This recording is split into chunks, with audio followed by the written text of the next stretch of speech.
नमो बुद्धाय साथियों, स्वागत है आप सभी का फिर से आपका अपना चैनल सम्यक कल्चर में।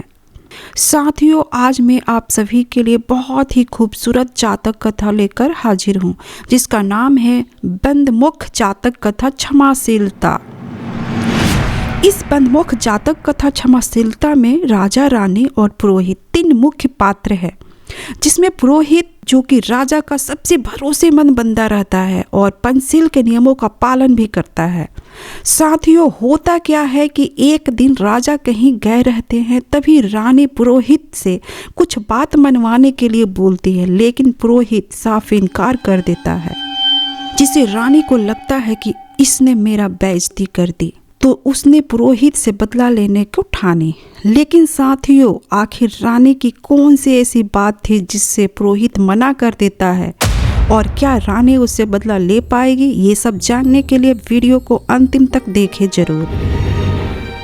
तो साथियों, आप सभी से गुजारिश है कि प्लीज़ इस चैनल को सब्सक्राइब करें और लगे हाथ बेल आइकन बटन को भी प्रेस करें, जिससे आने वाले वीडियो का नोटिफिकेशन वीडियो अपलोड होते ही आप सभी तक पहुँचे।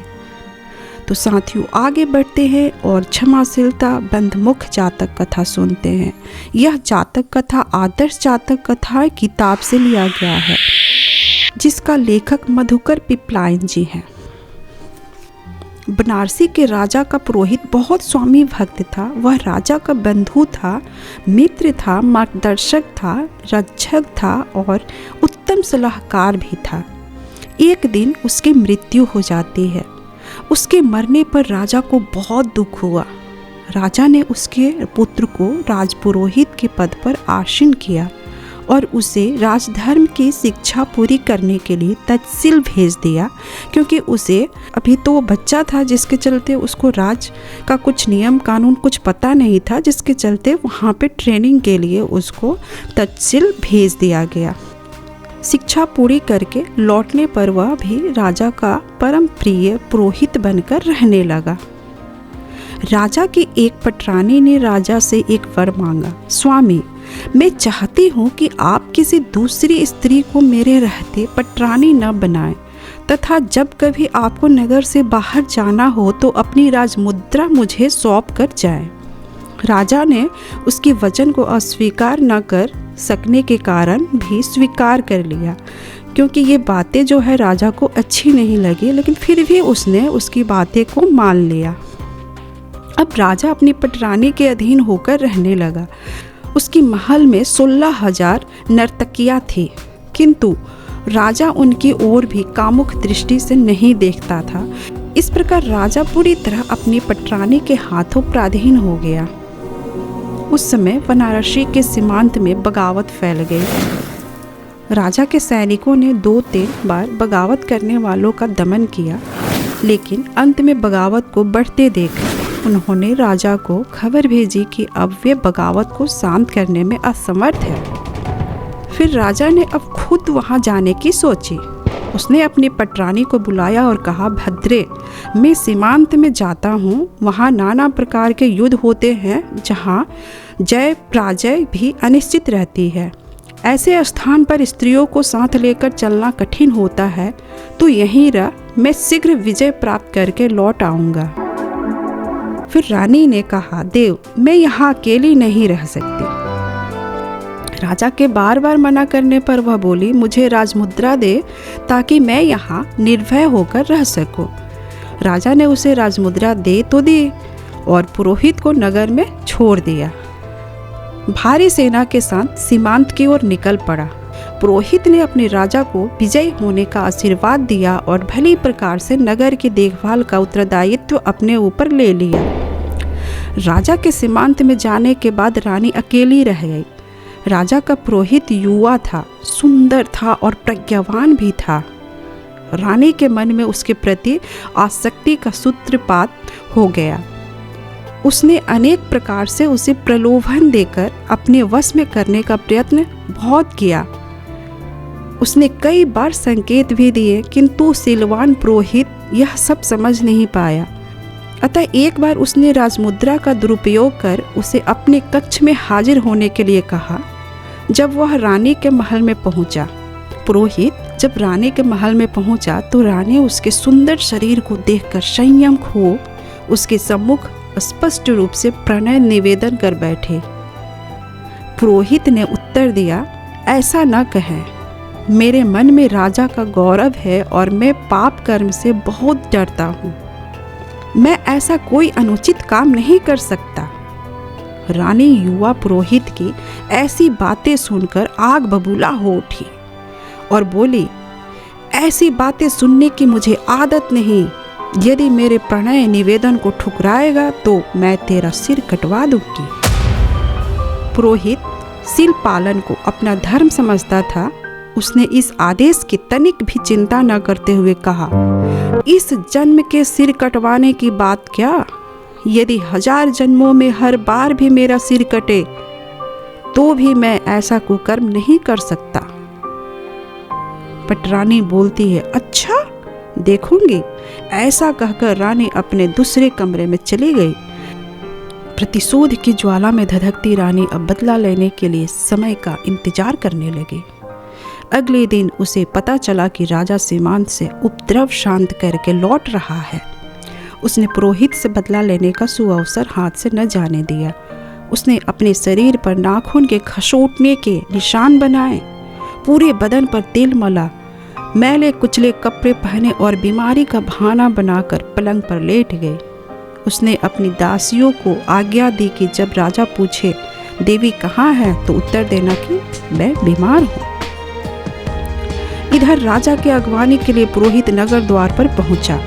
राजा ने अपने नगर की प्रदक्षिणा की और अपने राजमहल में आया। वहां उसने सभी को देखा किंतु अपनी पटरानी को नहीं पाया। उसने पूछा, देवी कहाँ है? इधर पुरोहित कहता है कि देव बीमार है, दासियों ने कहा है। राजा फौरन उसे देख अपने कमरे में पहुंचा। वहां रानी अपने बिस्तर पर पड़े कड़ा रही थी। राजा उसके पास बैठा और उसके सिर पर हाथ फेरते हुए पूछा, भद्रे तुझे क्या कष्ट है? रानी चुप रही। उसने कोई उत्तर नहीं दिया। राजा ने दूसरी बार पूछा किंतु रानी मौन रही। राजा ने बेचैन होकर तीसरी बार पूछा। रानी ने राजा की ओर देखते हुए कहा, राजन तुम जीते रहो ताकि मेरी जैसी स्त्री को भी स्वामी वाली कहा जा सके। रानी की इन बातों से राजा के कुछ भी समझ में न आया। उसने और अधीर होकर पूछा, भद्रे बात क्या है? यह कैसा हाल बना रखा है? रानी ने रोने का अभिनय करते हुए कहा, स्वामी जिस पुरोहित को बहुत विश्वास से आप नगर की रक्षा का भार सौंप कर गए थे, वह राजमहल में अपनी कलुषित वासना लेकर घुस आया। मेरे विरोध करने पर भी उसने मुझे मारा पीटा और अपने मन की करके चला गया। यह सुनते ही राजा के क्रोध का पारा चढ़ गया। जिस प्रकार आग में नमक तथा शक्कर डालने पर चटचट शब्द होता है, उसी प्रकार राजा क्रोध में चटचटाता हुआ रानी के कमरे से बाहर निकला और द्वारपालों तथा परिचारकों को बुलाकर आज्ञा दी, अरे जाओ, पुरोहित के हाथों को पीछे की ओर बांधकर नगर के बाहर वध करने के स्थान पर ले जाकर उसका सिर कलम कर दो। राजा की आज्ञा पाते ही उसके द्वारपालों और परिचारकों ने पुरोहित को तुरंत पकड़ लिया। उसके दोनों हाथों को पीछे की ओर बांधा और बधशाला की ओर ले जाने लगे। पुरोहित ने जल्द ही बातों को समझ लिया कि आखिर मेरे साथ ये सब कर क्यों रहे हैं, क्या कारण है इसका। उस दुष्ट रानी ने अवश्य राजा के कान भरे होंगे। आज मुझे अपने प्रज्ञाबल से अपने आप को मुक्त कराना ही होगा। उसने परिचारकों से कहा, भौ तुम मेरा वध करना चाहते हो, मुझे एक बार राजा के पास ले चलो, फिर मेरा वध करना। फिर परिचारकों ने सब कहा कि आखिर क्यों, किस लिए, कोई काम है आपका? फिर पुरोहित ने कहा, मैं भी राज कर्मचारी हूँ। मैंने अपने जीवन में बहुत राज सेवा की है। मैं अनेक गड़े हुए खजानों को जानता हूँ। अब तक मैं उन खजानों की देखभाल करता रहा हूँ।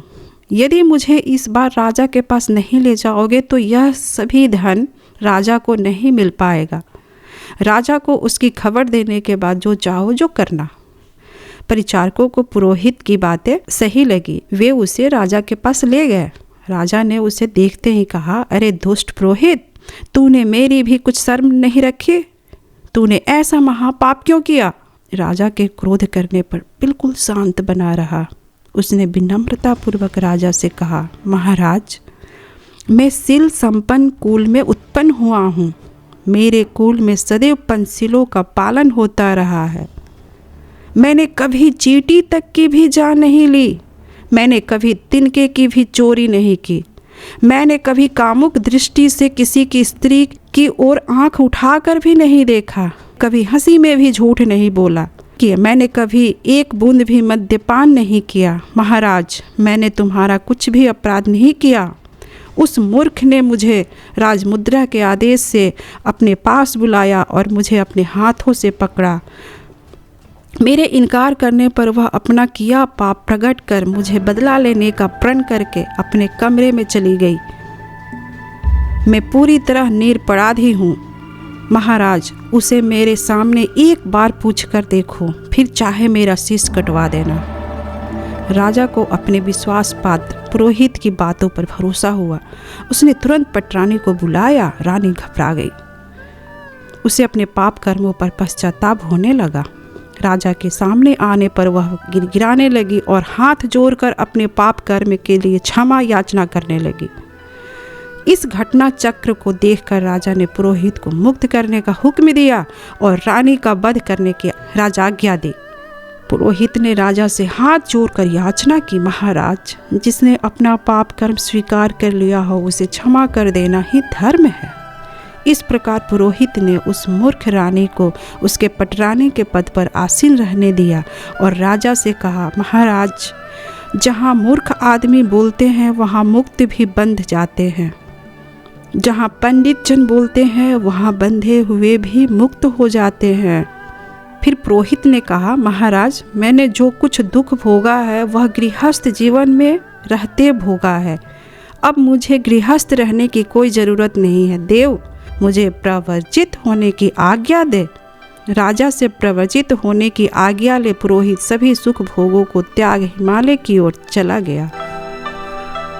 तो साथियों, यहाँ जातक कथा क्षमाशीलता यहाँ समाप्त होता है। इस कहानी से या इस कथा से हमें यह शिक्षा मिलता है कि सत्य हमेशा सूर्य, चांद और दिन रात की तरह सत्य ही होता है। सत्य वही लोग बोल सकते हैं जो पंचशील के नियमों का पालन करते हैं, और इसलिए आप सभी आज से पंचशील के नियमों का पालन करना स्टार्ट कर दीजिए। साथियों, आप सभी को इस जातक कथा से क्या सीख मिला? अपना बहुमूल्य शब्द भी कमेंट बॉक्स में ज़रूर रखें, और अगर वीडियो पसंद आया तो इसे लाइक और शेयर करना ना भूलें। तो बहुत बहुत धन्यवाद आप सभी का जो वीडियो के अंतिम तक बने रहे। बहुत जल्द मिलते हैं एक और नई जातक कथा के साथ। नमो बुद्धाय।